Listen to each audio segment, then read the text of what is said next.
എനിക്കൊന്നും പറ്റിയില്ല. ഞാൻ പൊന്നെ പോലെ നോക്കിയ മോനായിക്ക് അടുത്ത് കഴിക്കുന്നു.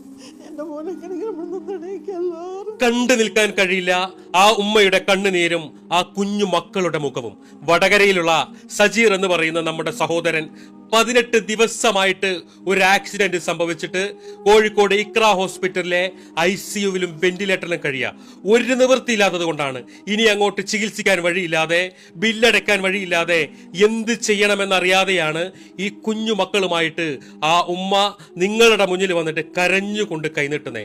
ആ കുടുംബം നോക്കുന്ന മോനാണ്, ആ ഉമ്മയെ നോക്കുന്ന, ആ മക്കളെ പൊന്നുപോലെ നോക്കുന്ന ഈ മകന് ഇങ്ങനൊരവസ്ഥയിൽ കിടക്കുമ്പോൾ ആ മകനെ ചികിത്സ കഴിച്ച് പഴയതുപോലെ തിരിച്ചു കൊടുക്കാൻ ഞാനും നിങ്ങളൊക്കെ ബാധ്യസ്ഥരാ. 20 ലക്ഷം രൂപയാണ് സജീറിന്റെ ചികിത്സയ്ക്കും തുടർ ചികിത്സയ്ക്കുമായിട്ട് കണ്ടെത്തേണ്ടത്.